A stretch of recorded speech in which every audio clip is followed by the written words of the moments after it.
before I get started, I just wanted everybody to know that I took the long way because I know it would really aggravate Bill.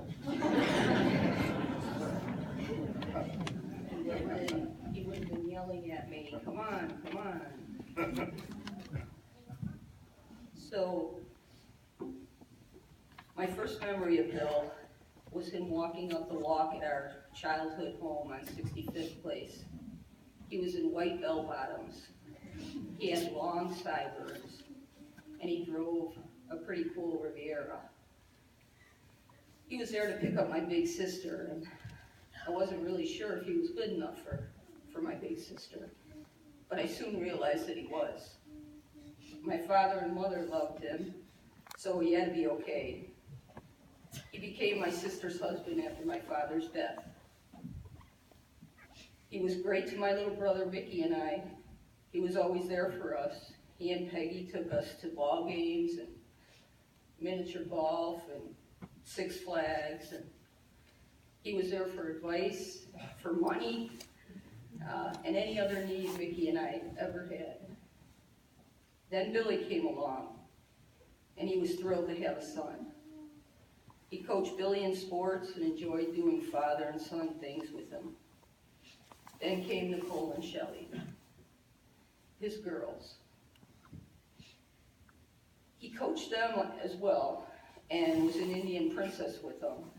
And if you could have seen them in some of the get-ups, it was probably worth the price of admission.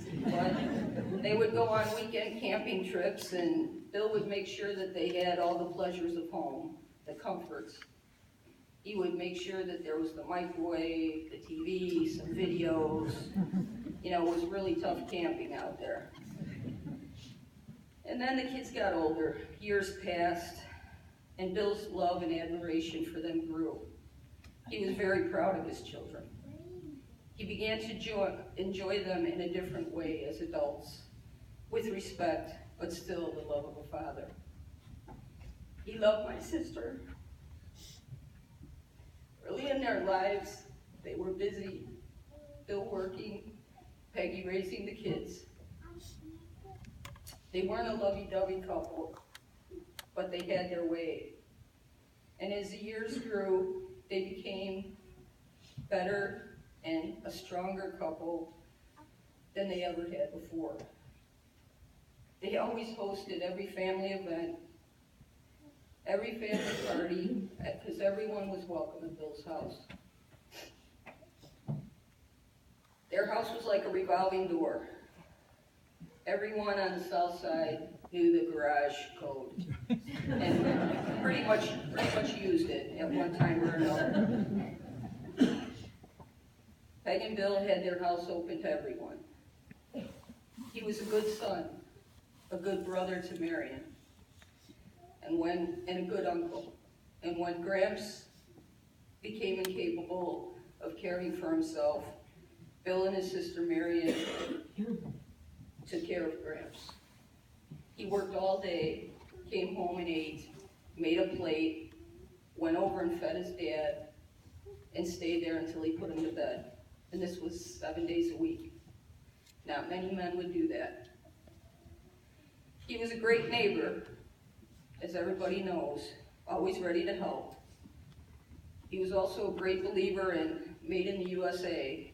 My God, don't ever argue with him about that. And a great believer in his electricians union.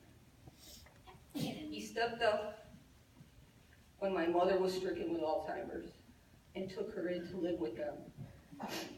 Through all the craziness that occurred in those years, he cared for my mom. Bill was very caring to our mother.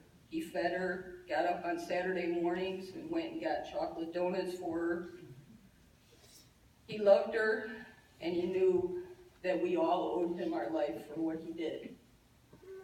He suffered through many layoffs and money troubles during his younger years, but was happy as he recently retired. He worked part-time at the golf course to offset his golfing. He loved the time with his friends, most recently the loves of his life. Our Tommy, or his little buddy, as he referred referred to him, and his granddaughter Maggie, or Miss Maggie as he called her. He and Peggy babysat every Friday for both the kids. They gave him great joy. They were the light of his life. Well, that's Bill in a nutshell. But on a lighter note, I will miss Bill's sense of humor, which I was usually the brunt of. He never tired of telling the story of how I passed out on a Portillo's beef sandwich at his 60th birthday party. I don't know if I was okay to say that, Father. I did. And that the time I was a punching bag for my mom when she didn't realize what she was doing, and I was trying to get Bill's help, and of course he thought it was hysterical. And him pulling away when I was half hanging out of the car every time he ever drove me anywhere. So I will forever miss Bill's sense of humor. I will miss his harassing, but mostly I will miss Bill loving me. See you on the 19th hole someday, my brother.